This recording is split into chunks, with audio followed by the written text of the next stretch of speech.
Assalamualaikum warahmatullahi wabarakatuh. Apa kabar adik-adik semuanya di seluruh Indonesia dimanapun kalian berada? Mungkin juga ada yang lagi traveling ya. Dan adik-adik semuanya kita berjumpa kembali di session sharing ya. Mudah-mudahan dalam sharing kali ini bisa memberikan hikmah ya, memberikan satu pondasi ya. Sebelumnya kakak bicara tentang, dan banyak di video-video EduStory ya, kakak bicara tentang pondasi. Karena pondasi ini penting. Barang siapa di pondasinya rapuh, maka setinggi apapun kecerdasan, setinggi apapun ilmu yang dikuasain juga akan rapuh. Kurang membawa manfaat ya. Jadi kita di awal-awal video ini kita akan terus membahas tentang pondasi. Bagaimana pondasi ini nanti bisa untuk jadikan kita semakin kokoh. Ada satu cerita menarik ya. Kemarin kita bicara tentang dark zone. Adik-adik bisa cari di EduStory ya, tentang pondasi ilmu ya, berbicara tentang meaningful mission, berbicara tentang dark zone ya. Dan ada satu cerita kakak ingin ceritakan ke adik-adik semuanya, kisah-kisah yang nyata yang memang Allah turunkan, takdirkan sebagai hikmah bagi kita semuanya. Ada seorang ulamanya, para ulama, ahli ilmu ya. Ini orang paling cerdas di zamannya ya. Nama beliau adalah Hasan Al-Basri rahimahullah ya. Mudah-mudahan Allah berkahi beliau. Hasan Al-Basri ini hidup di periode setelah sahabat. Jadi ketika itu karena beliau ini adalah rujukannya para ulama, maka banyak orang nih konsultasi. Berbagai permasalahan itu datang ke beliau rahimahullah. Nah, satu saat beliau ditanya oleh orang pertama yang datang.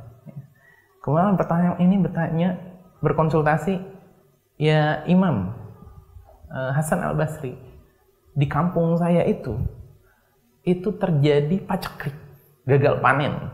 Banyak orang yang kelaparan di sana. Nah, saya minta solusi. Apa solusinya? Kemudian apa yang dikatakan oleh Hasan Al-Basri? Istighfirillah, beristighfarlah, minta ampun sama Allah. Oke, orang pertama tadi akhirnya singkat cerita pulang ke kampungnya. Kemudian selang beberapa waktu datang orang kedua mengeluhkan masalah, berbeda lagi masalahnya. Orang kedua ini mengeluhkan tentang dia orang yang miskin. Ya Imam, saya ini miskin ya. Harta saya kurang bisa untuk memenuhi kebutuhan sehari-hari. Kemudian apa yang disampaikan Hasan Al-Basri solusinya? Satu kata, istighfirillah. Beristighfarlah pada Allah Subhanahu wa taala. Minta ampun sama Allah Subhanahu wa taala. Berselang waktu kemudian orang ketiga datang. Orang ketiga hadir, kemudian konsultasi masalahnya, beda lagi masalahnya. Jadi orang pertama masalah paceklik, orang kedua masalahnya hartanya, dia orang yang miskin. Orang yang ketiga ini dia sudah menikah ya, tapi tidak kunjung dikaruniai anak. Lama dikaruniai anaknya, belum hamil nih istrinya. Kemudian Hasan Al-Basri ini, Imam Hasan Al-Basri mengatakan lagi solusinya, istighfirillah. Beristighfarlah pada Allah Subhanahu wa taala. Kemudian berselang waktu datang orang keempat. Orang keempat ini penutup cerita ini ya. Ya Hasan Al-Basri, di kampung saya itu kekeringan. Kering kerontang. Apa solusinya? Lagi-lagi Imam Hasan Al-Basri mengatakan istighfar. Istighfar. Beristighfarlah pada Allah Subhanahu wa taala. Kemudian kan 4 masalahnya beda-beda. Yang satu tentang paceklik, yang butuh ilmu kalau zaman sekarang tentang bagaimana pengelolaan air ya, bagaimana pengairan di sawah atau di kebun. Yang kedua bicara tentang kemiskinan, bagaimana kalau ilmu zaman sekarang solusinya kemiskinan ya dia berbisnis, ya dia bekerja dengan giat ya. Bagaimana yang ketiga ini bicara tentang keturunan, nggak punya anak. Yang solusinya sekarang ada bayi tabung, ada mungkin makanan dan semuanya. Kemudian yang keempat ini bicara tentang kekeringan. Tadi balik lagi bagaimana solusinya tentang sistem pengairannya. Dan teman-teman semuanya, Imam Hasan Al-Basri ini imamnya para imam, ulamanya, orang tercerdas pada zaman. Nggak mungkin dia nggak tahu tuh solusi-solusi itu, dalam artian Sunnatullahnya ketika kekeringan, ketika paceklik, ya, ketika kemiskinan, maka orang cenderung mencari jalan yang sesuai dengan rasionya mereka. Tapi Hasan al-Basri enggak. Karena beliau ulamanya para ulama, beliau punya hikmah yang sangat dalam tentang keilmuan. Solusinya apa? Istighfirillah. Bingung ini. Ada satu muridnya yang selama beliau jadi berkonsultasi, ya, beliau jadi konsultannya tadi, para 4 orang tadi, kok jawabannya sama semua, Imam? Kenapa permasalahan orang pertama berbeda-beda, ada 4 permasalahan, 1, 2, 3, 4, tapi jawabannya sama semuanya. Kemudian apa kata Hasan al-Basri? Saya tidak berbicara dari pendapat saya merujuk pada apa yang dikatakan Allah Subhanahu wa taala dalam surat Nuh. Ya, teman-teman bisa buka Qur'annya ayat ke-10 sampai ke 12. Dikatakan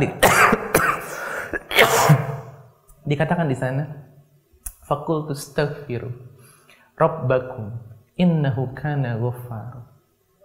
Beristighfarlah pada Allah, sungguhnya Allah itu Maha Pengampun. Yursilis samaa'a 'alaikum midrara. Maka Allah akan turunkan hujan yang lebat dari langit. Hujan yang lebat, bukankah itu solusi bagi kekeringan? Bukankah itu solusi bagi yang paceklik tadi? Ya. Kemudian apa? Wa yumditkum di ayat berikutnya bi amwalin, dan akan ditambahkan harta. Jadi yang pertama hujan, kemudian apa? Harta yang banyak. Wa yumditkum bi amwalin, bukankah itu solusi bagi kemiskinan tadi? Wa banin, dan dikaruniai apa? Banin itu anak-anak yang banyak juga. Bukankah itu solusi yang dimintakan tadi oleh orang yang tidak punya anak tadi, belum kunjung punya anak? Wa yaj'al lakum jannatin, dan akan disuburkan tuh kebun-kebun. Jannatin itu kebun-kebun, dan akan diberikan wa yaj'al lakum anharo. Anharo itu apa? Sungai.